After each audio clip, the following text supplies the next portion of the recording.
Bueno, de nuevo una tertulia más y hoy estamos experimentando con el cameraman que está ahí detrás de tomar una imagen más cercana. Empezamos una serie de 9 vídeos, van a ser más cortitos, aproximadamente de 30 minutos. Si no me equivoco, se va a titular Más allá de las emociones, de la pasión a la virtud. Aquí están ellos para corregirme si me equivoco, porque no he tenido tiempo de prepararme nada. Hoy soy el locutor, el que hace preguntas y pasa la pelota de uno a otro. Bueno, pues yo creo que va a ser una serie de 9 vídeos, como digo, cortitos, de 30 minutos, que espero que como mínimo supongan una reflexión para todos nuestros seguidores de Mindalia.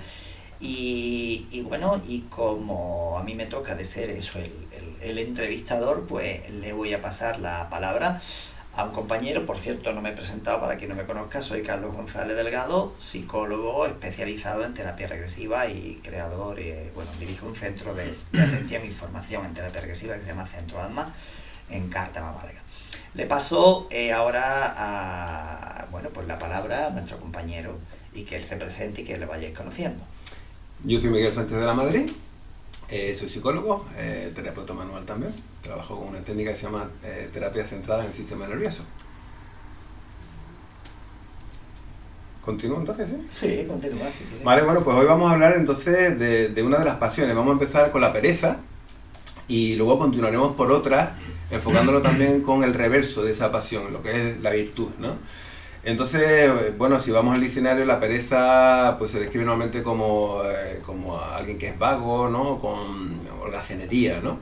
Eso podemos encontrar en el diccionario de la Real Academia Española, por ejemplo, ¿no?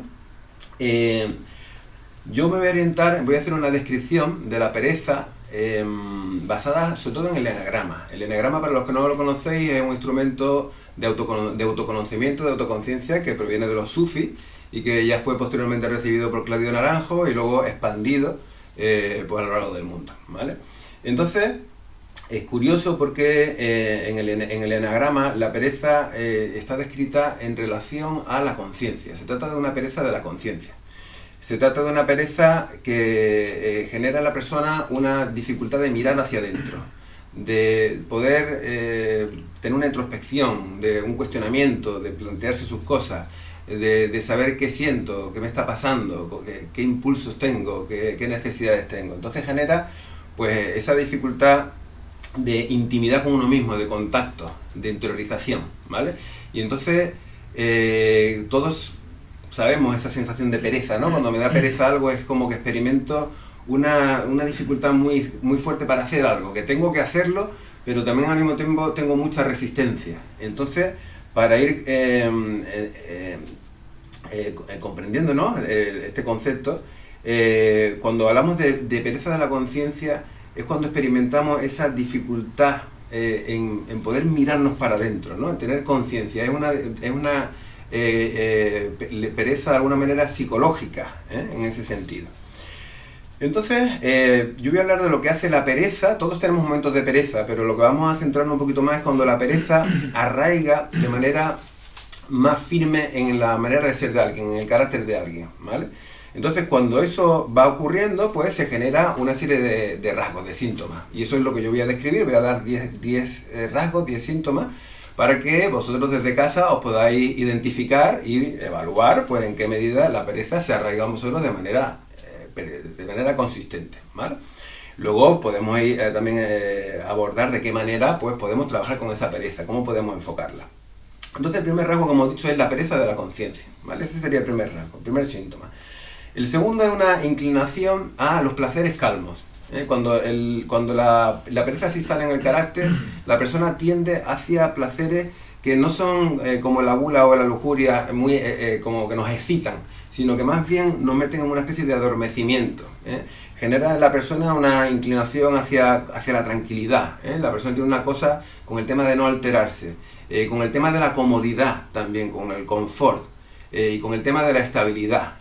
El buen comer, son placeres que de alguna manera nos pueden producir un poquito de sopor, ¿no? Por ejemplo, el tema de la cervecita, ¿no? Sería como algo muy que va mucho con esta línea de la pereza, que genera este sopor donde me quedo un poquito adormilado y de alguna manera todo este placer que se pone de manifiesto desde la pereza es un placer evasivo de la realidad. La persona no quiere tomar conciencia de sí misma y entonces se vale del placer, de estos placeres calmos, para evadirse de la realidad, ¿vale? Evitarse a sí mismo, que es lo que vamos a ver que de alguna manera la pereza propicia en nosotros. Son personas cuando el carácter está muy instalado en la pereza, decimos que son caracteres sensoromotrices, son muy sensoriales y de acción. Son personas de acción, de pequeñas acciones muchas veces, pero están ocupados, pero son sensoriales, ¿vale? En ese sentido. Este es el segundo rasgo. Entonces, el tercero sería una tendencia bastante profunda a la programación en hábitos. La persona tiende a robotizarse mucho en el sentido de ser muy rutinaria. Una persona que toma un hábito de hace 20 años y se deja llevar y 20 años más tarde sigue lo mismo. Se está dejando llevar por esa programación. Y entonces de aquí, en esta pasión, probablemente encontramos la mayor tendencia que hay en todas las pasiones, por lo menos como la describe el enagrama, a la programación y, por tanto, a la resistencia al cambio. Vamos a encontrar en la persona gobernada por la pereza una gran resistencia al cambio. Y por tanto, por lo contrario, una inmovilización en lo que ya está, ¿vale? Por tanto, también vamos a ver en la pereza esto que decimos hoy día de la zona de confort. La persona va a tener la mayor dificultad para salir de su zona de confort. Se lo ha montado, de alguna manera, para vivir en su zona de confort, en lo conocido, en lo ya establecido por la tradición, etc. Ahora voy a seguir profundizando. Ese sería el tercer rasgo, la programación en hábitos. También me recuerda un poquito el tema también uniendo lo del placer con la programación, con el libro de Un Mundo Feliz de Aldous Huxley, que hablaba de personas, era una ficción, ¿no?, de un futuro utópico, donde todas las personas estaban bien comidas, bien bebidas, sexualmente satisfechas. La persona gobernada por la pereza habitualmente es buena persona, entonces ya está todo, o sea, ya no hay más, ¿no? El libro, claro, lo que nos plantea es un mundo absolutamente programado donde se genera una felicidad artificial, ¿no? Y donde no hay individualidad, ¿vale? Porque esta inconsciencia que decía en el primer punto es una inconsciencia para uno, pero una inconsciencia para la propia individualidad sobre todo, es decir, para el hecho de que somos personas individuales aquí sobre esta tierra y desde el momento en el que nacemos emprendemos un proceso de individuación que dicen los psicoanalistas jungianos, de manera que tenemos ese derecho y ese impulso a irnos cada vez individualizando cada vez más, hasta ser persona, individuo, autónomo, digamos, ¿no? Y eso es lo que vamos a ver que desde el punto de vista del enagrama, la pereza boicotea de manera extrema, ¿vale? El cuarto rasgo es el del olvido de sí, y ya entramos aquí en lo que es el núcleo de la pasión, tal y como se describe en el enagrama. Vamos a ver en la persona algo curioso cuando hablamos de ego, porque vamos a ver una tendencia al altruismo, que habitualmente interpretamos como una virtud y así puede ser. No cuando está movilizada, como estamos explicando en este día, desde la pereza. Porque esta dificultad de mirarse adentro, esta especie de velo que uno pone con uno mismo, lo que va a llevar es a volcarse mucho hacia afuera, volcarse mucho en el otro, convertirse en un ser muy servicial y de alguna manera escapando de mí mismo a través del otro. Claudio Naranjo le llamaba esto la renuncia altruista. Entonces se desarrolla una especie de pereza para lo propio, para que yo me dedique a mi propio asunto, a lo que para mí me resulta conflictivo, a lo que yo necesito afrontar. Y la persona se las maneja entonces, la medida que está tomada por la pereza, con una especie de desgana para lo propio, una especie de dejadez, que le lleva, como dice mi amigo aquí detrás de la cámara, a la procrastinación, que yo no sabía lo que era, pero que se trata en esto de postergar y postergar y postergar, dejar para después lo que yo sé que me va a venir bien hacer. Todos hemos experimentado eso, lo que me hace bien, lo que yo sé que me va a beneficiar, lo voy dejando. Eso sería algo muy específico de la pereza, cuando se está en el carácter. Y entonces a veces se desarrolla, en grados, porque todo esto tiene grados obviamente, se desarrolla la sensación de una especie de autoboicot, de autosabotaje. Es decir, la persona experimenta que adentro suya hay una parte que sabotea sus propios intentos, sus propios impulsos, y le causa extremada dificultad en avanzar, ¿vale? La persona desarrolla lo que yo llamo la buenitis. La buenitis pues se pone manifiesto en que, bueno, las personas habitualmente que están muy poseídas por la pereza, seguro que han escuchado más de una vez: de bueno eres tonto. Esa frase, ¿vale? Lo que viene a poner de manifiesto es una dificultad muy grande en la persona para decir no, para ponerle límite a los demás. Desde la pereza, vamos más allá de lo que dijo Jesucristo, ¿no? Eso de amar al prójimo como a ti mismo. Y la persona frecuentemente se perjudica a sí mismo para beneficiar al otro. Entonces, entra en actitudes, cuando menos, de complacencia y muchas veces ya de sumisión a las otras personas. Pero es muy característico de la pereza la complacencia. Y sentirse que uno molesta con sus propias necesidades, ¿vale? Esto os puede servir para identificaros porque es una cuestión muy típica, ¿no? La sensación que uno molesta, ¿eh? En la medida en que yo voy desde mis necesidades, pues entonces siento que estoy molestando a los demás.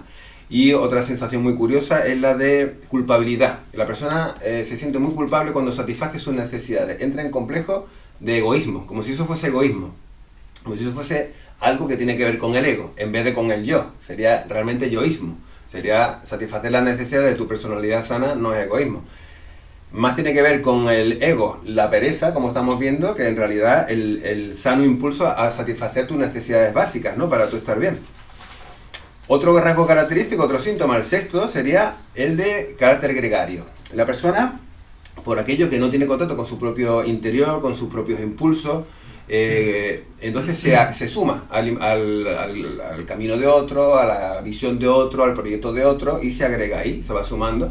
Entonces pues puede ser su mujer, puede ser su jefe, puede ser un grupo al que pertenece, y entonces de esa manera pues es el perfecto hombre de la empresa, el perfecto hombre del club, el perfecto hombre de equipo, el perfecto hombre de su familia o la mujer de su familia, sin tener una identidad propia. Que, como vamos a ver, estamos viendo ya, de alguna manera es el conflicto existencial principal que uno trata de evitar desde la más pura inconsciencia, ¿vale? El séptimo punto es el de la evitación de los conflictos. Da gran pereza a un perezoso discutir, digamos, entrar en conflictos. Es como, ¿para qué no vamos a discutir? ¿Para qué no vamos a pelear? ¿Para qué no vamos a enfadarnos, ¿no? Entonces hay una actitud muy decidida de evitar los conflictos a toda costa, de no posicionarse. Y eso genera una especie de tibieza en el carácter, que precisamente muchas veces es lo que lleva a las personas a entrar en conflictos, porque ya hay muchas veces que le dicen: oye, pero tú defínete, ¿qué piensas? Posiciónate. Y es muy curioso porque finalmente es la forma en la que entra en conflicto con el entorno, cuando el entorno le dice: a ver, deja de ser tibio, no puedes nadar y lavar la ropa, ¿no? Como decimos. El octavo punto es una simplificación de la vida, por este veto, digamos, al interior, a su vida interior. Hay una simplificación en el sentido de hacerlo como todo demasiado terrenal, ¿no?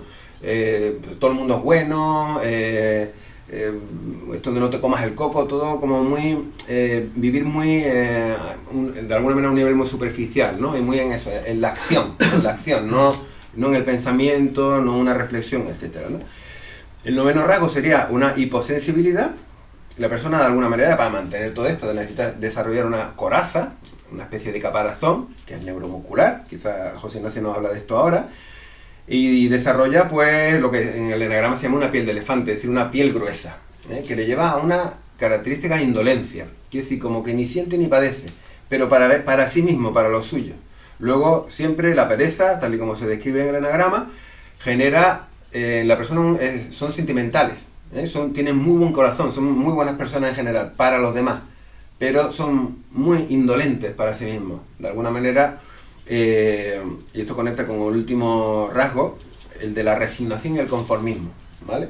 La pereza sumerge a la persona en un estado de, bueno, que puede, si continúa, a llevarle a un estado depresivo bastante grave.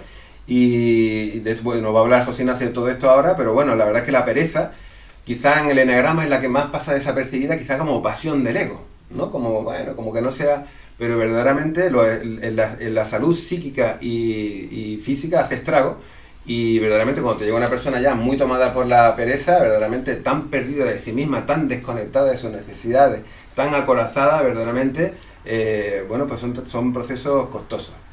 Y también terminaré esta parte simplemente hablando un poquito del por qué. Porque una persona decide entrar en esa pereza de conciencia hacia sí misma. ¿Por qué decide cortar con su interior? Para no sentirse, ¿no?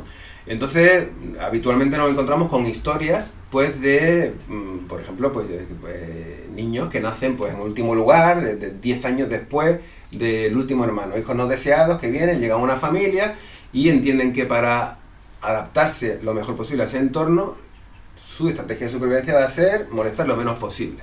Es decir, con sus necesidades, hacerse invisible y, como de alguna manera, no contar y anularse.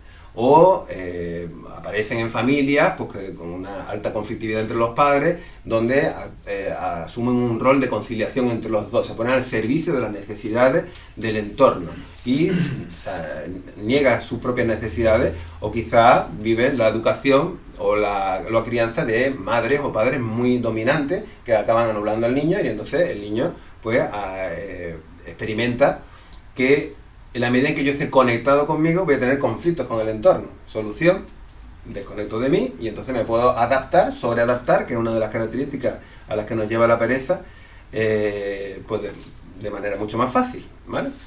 Termino muy rápidamente con lo que es la salida, digamos, lo que sería la salida para toda esta situación. Salida: pues escucharse, sentirse y mirar por la satisfacción de las propias necesidades. Esto sería, digamos, la base de lo que es revertir el proceso. Cultivar el yoísmo, que no el egoísmo, la satisfacción de las necesidades sanas, el proceso de individuación, es decir, sé tú, piensa por ti mismo, sigue tu propio camino. Esto sería, digamos, una recomendación para la pereza.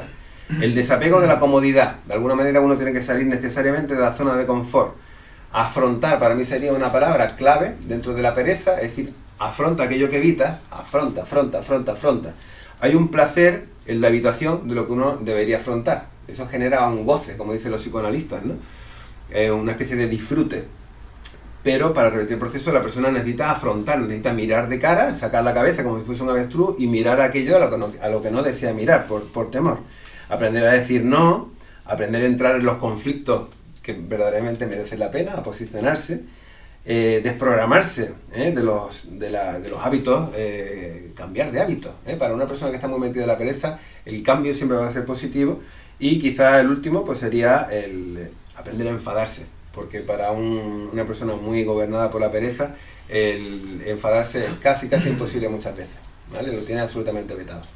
Miguel, muchísimas gracias por la introducción que nos has hecho. Gracias por prepararte ese resumen tan interesante, que de por sí daría ya tiempo a que tuviéramos pues, prácticamente un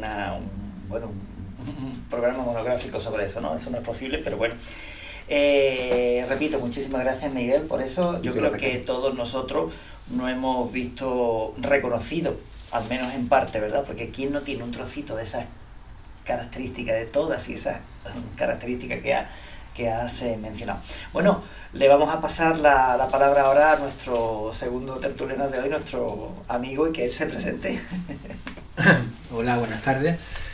Soy José Ignacio García Costa, soy médico, homeópata, y voy a conectar con lo que comentaba Miguel del conflicto que se experimenta con las necesidades en relación a la pereza. Porque en la pereza hay una dificultad para ser consciente de nuestro mundo interior, de nuestras sensaciones, de nuestras emociones, de nuestros pensamientos. Y si no somos conscientes de eso, es casi imposible que nos demos cuenta de qué necesitamos, de cuál es nuestra necesidad. Identificar nuestra necesidad nos va a llevar a enfocar nuestra atención, nuestra energía, nuestra determinación, pues en lograr determinado objetivo a nivel pues, de nuestro crecimiento personal, de nuestra salud, de nuestras relaciones sociales, de nuestra vida profesional. Es decir, vamos a enfocarnos en aquello que queremos, en aquello que necesitamos, y vamos a poner nuestra energía en eso. Pero cuando no sabemos cuál es nuestra necesidad, ni qué es lo que necesitamos, ni lo que queremos, pues nos encontramos, por un lado, con un estado de frustración, no estamos bien, aunque puedan aparecer mecanismos para que esa frustración no sea consciente. Como comentaba Miguel, pues la coraza muscular a veces crea una serie de tensiones neuromusculares crónicas en las que, en lugar de experimentar el dolor o la tristeza o la ira, lo que experimentamos es tensión y si continúa lo que experimentamos realmente es una absoluta anestesia. No nos damos cuenta de lo que pasa en nuestro cuerpo y tampoco de lo que pasa en nuestro mundo emocional, en nuestro mundo interior. Entonces, por un lado, vamos a tener una frustración de base y por otro lado, podemos confundir unas necesidades con otras, de manera que frente a una necesidad de tipo emocional, ante un sentimiento de soledad o tristeza o temor, pues a lo mejor en lugar de eso se confunde con la necesidad de comer algún alimento o consumir una sustancia tóxica. Son unas respuestas que no nos llevan a atender realmente, a cuidarnos, a estar atentos amorosamente a lo que sucede en nuestro interior.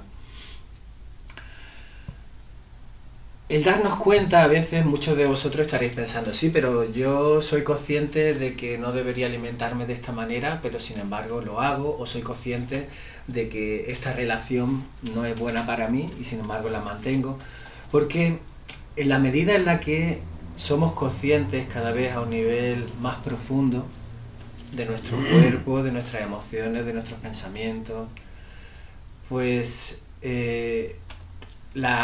no solo una cuestión de información, sino que esa totalidad de lo que pienso, lo que siento y lo que hago se alinea, se unifica y me lleva de una manera natural y con frecuencia sin esfuerzo a atender y a satisfacer esa necesidad. Pero eso requiere un proceso de entrenamiento, de autoobservación y que debe empezar por lo más inmediato, que son nuestras necesidades vitales básicas. Muchos de vosotros conoceréis la pirámide de Maslow. Maslow fue un psicólogo que nos habló de que en las necesidades humanas hay una jerarquía. Encontramos unas necesidades más básicas, primarias, pues de nutrición, de alojamiento, necesidades de seguridad, y que la articulación de esos niveles más básicos, que esas necesidades estén satisfechas, nos permite que otras necesidades de un orden más complejo y más elevado se vayan articulando en nuestra vida social, nuestras necesidades emocionales, hasta llegar en la cúspide de esa pirámide a las necesidades transpersonales relacionadas con la creatividad, con sentirnos útiles, con la vida espiritual, etcétera, ¿no? Pues el entrenamiento para ser consciente de todo eso empieza por lo más básico y empieza a través de nuestro cuerpo, ¿eh? Yo creo que podemos agrupar esas necesidades en 3 grupos fundamentalmente, por lo menos a la hora de explicarlo de una manera que se pueda entender mejor. Necesidades relacionadas con nuestro cuerpo. Sabemos que hay una unión absoluta entre cuerpo y mente, está claro, pero bueno, es a nivel didáctico, para comprenderlo un poco mejor. Y ahí tendríamos necesidades relacionadas pues con la respiración, respirar conscientemente, oxigenarnos, que nuestras células reciban el oxígeno que necesitan para funcionar nuestros músculos, nuestro sistema nervioso. Necesidades relacionadas con la alimentación, una alimentación saludable. A veces la rutina de la pereza hace que hayamos incorporado hábitos que no son nada saludables y que ni siquiera somos conscientes de ellos. Con frecuencia el acompañamiento por parte de un experto puede ayudar a que vayamos dándonos cuenta y cambiando ese tipo de pautas y de hábitos, ¿no? A nivel de la hidratación, hidratarnos, beber adecuadamente. A nivel del descanso y del reposo, evitar aquellas... Es muy importante, por ejemplo, cuando vayamos a dormir, que mucho antes hayamos anotado lo que está pendiente para el día siguiente, hayamos liberado nuestra mente de todo eso, porque si no vamos a estar alerta durante el proceso del sueño, porque no se nos puede olvidar eso tan importante, ¿no? O bien ir a dormir en un estado de serenidad, de calma, recordar, evocar algún recuerdo agradable, sereno, en el que nos sentimos seguros y nos sentimos bien, en un lugar bello, nos va a ayudar a entrar en el proceso de sueño con ese estado, conectar, y que nuestro sueño va a estar muy influido por ese estado emocional. Y la necesidad de movimiento, muy olvidada en nuestros días, de movimiento consciente, ¿eh? Continuamente andamos en un proceso de carga y descarga y necesitamos descargar las tensiones que vamos acumulando a lo largo del día y muchas de las cuales, cuando las vivimos desde la pereza, no somos conscientes de ellas. Otro grupo de necesidades relacionadas con nuestro estado de ánimo, yo digamos que invitaría a observar nuestras emociones, nuestros pensamientos y nuestra vida social. Igual que es importante que tomemos un agua limpia, saludable, alimentos no tóxicos, limpios, también nuestra vida emocional, nuestros pensamientos, nuestras relaciones, tenemos que cuidar para que no sean tóxicos. En un contexto de un trabajo profundo, de toma de conciencia o de un trabajo de psicoterapia profunda, pues ese proceso de autoobservación va a dar unos frutos especialmente. En cuanto a la emoción, nos va a ayudar no luchar contra ella, sino acogerla, aceptarla, respirar, permitir que, conectando con un espacio interior, esa emoción pues la podamos soltar y ni rechazarla ni aferrarnos a ella. En cuanto a los pensamientos, también en un contexto de trabajo personal, identificarlo, y quizás el trabajo con afirmaciones puede tener una riqueza especial y conectarnos con un estado interior diferente, ser un apoyo en ese proceso de transformación más profunda, ¿no? En cuanto al tercer grupo de necesidades, yo creo que tenemos esa necesidad transpersonal de la que nos habla Adrián Maslow, y muchos de vosotros sois especialmente sensibles a todas estas cuestiones, la mayoría. Y por un lado, la necesidad de sentirnos útiles, de solidaridad, contacto con la naturaleza que nos permite sentirnos parte de algo mucho más grande que nosotros, de creatividad. Y un aspecto que con frecuencia está olvidado, y es descubrir el don de cada persona, y la pereza nos impide descubrir nuestro don. Y ese don es el que nos permite conectar con nuestra parte más genuina, sentirnos útiles a la comunidad y dotar a nuestra vida de un propósito y de un sentido. Pero para llegar a eso necesitamos ese trabajo de hormiguita de otras necesidades mucho más sencillas, como comentaba antes. ¿Qué propuesta os haría yo? Pues mirad, yo os propongo que para la próxima semana habráis un espacio de autoobservación en la que dediquéis, pues nada, 3 minutitos, 3 veces al día, para parar un momento, sentir que estáis quietos, que habéis parado, y observar qué sensaciones tenéis en el cuerpo, sin juzgarlas, solo darte cuenta, qué emoción experimentas o emociones en ese momento, y qué pensamientos tienes.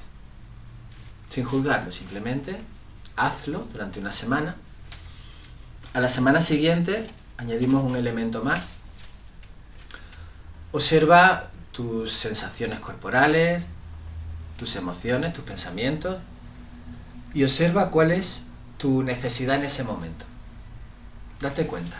A lo mejor la puedes satisfacer, a lo mejor la tienes que postergar un tiempo, pero siendo tú consciente de ella, y en cuanto tengas la ocasión, atenderla.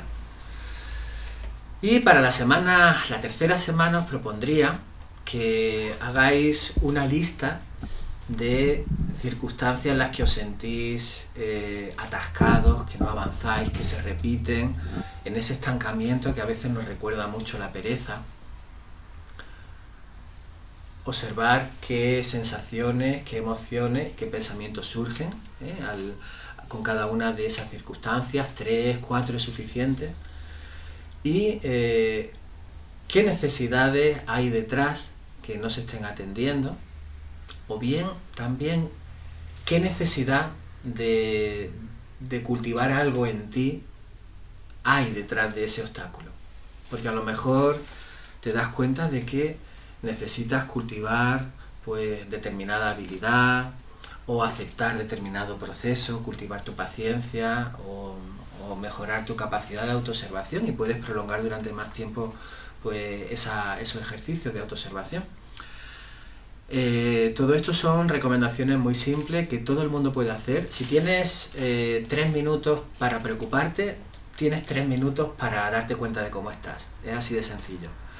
Y el objetivo es que podamos aprovechar lo que la pereza nos puede enseñar en cuanto a ser conscientes y a actuar con una acción consciente y auténtica. Así que nada, mucho ánimo y nos vemos pronto. Bueno, pues nada. Doctora Costa, muchísimas gracias. José Ignacio. Miguel, muchísimas gracias a los dos por haberos preparado esta introducción, que además es propositiva porque ya se propone por tu parte, José Ignacio, unas acciones concretas. Por mi parte tomo nota de muchas cosas, me reconozco en muchas cosas, lo reconozco, y bueno, espero de no sufrir demasiado tiempo esa pereza existencial, conciencial, y tomo mucha reflexión de lo que habéis planteado.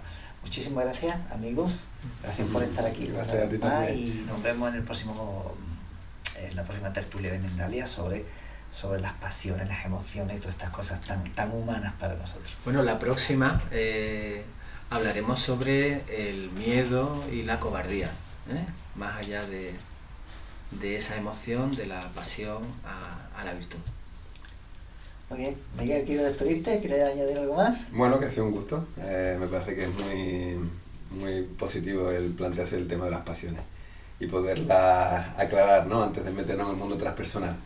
Porque si nos fijamos un poquito, fijaros, ¿no? La inercia que lleva la pereza hacia la tranquilidad, hacia la estabilidad, ¿no? Hacia la paz, y sin embargo es pura pereza, no es realmente impulso espiritual. Me parece que es muy útil todo esto. Muy bien. Bueno, pues de nuevo, gracias a los dos compañeros, amigos y profesionales, y nos vemos en el próximo vídeo.